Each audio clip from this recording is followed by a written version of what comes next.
আমাদের উপর যদি হামলা করে সেটা জবাব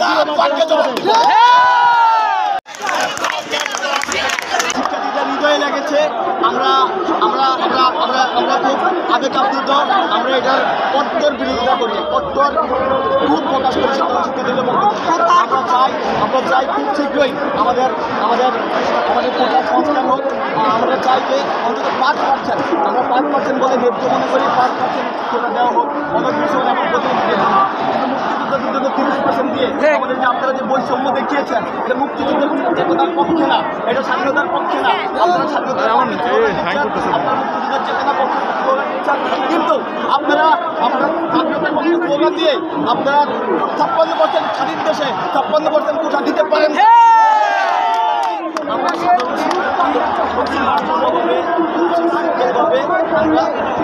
নন পলিটিক্যালি সাধারণ হিসাবে আমরা আমাদের দাবি দেওয়া শুরু করতেছি।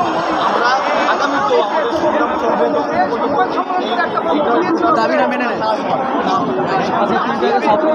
আমরা শান্তিপূর্ণভাবে অবস্থান করেছি। আমরা চাই না যে ছাত্রলীগের সাথে আমাদের সংঘর্ষ, আমরা চাই না যে সরকারের সাথে সংঘর্ষ। আমরা কোনো পলিটিক্যাল ব্যক্তি না, আমরা কোনো পলিটিক্যাল ছাত্র সংগঠন না, আমরা কোনো পলিটিক্যাল সমাজ না। আমাদের জায়গা হচ্ছে আমরা একজন সাধারণ মানুষ, সাধারণ খেটে খাওয়া মানুষের সন্তান, সাধারণ শিক্ষা। সেই জায়গা থেকে আমরা চাইবো যে নামিয়ে 5%, সর্বোচ্চ 5% থাকতে হবে। আমরা ছাত্রলীগের সাথে কোনো ক্রমে আমাদের উপর যদি হামলা করে সেটা জবাব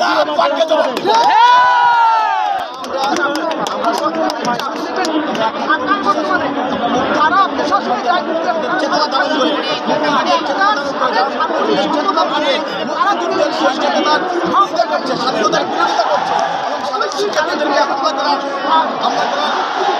জানাচ্ছে তাদের প্রয়োজনে রাত করতে হবে।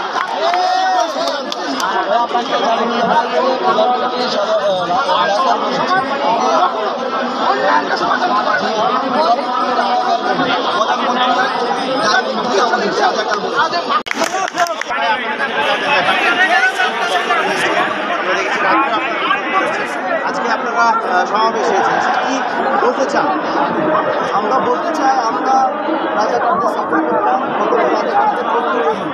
আমরা আমরা চাই আমরা রাজপথ আন্দোলন করছি একবারে শান্তিপূর্ণ, হালকা বাচ্চা কোনো বাংলায় চাই। আমরা চাই তিনি দেশের একটা বাংলাদেশের প্রধানমন্ত্রী, তিনি একটা গুরুত্বপূর্ণ জায়গা থেকে আমাদের সাধারণ ছাত্রদেরকে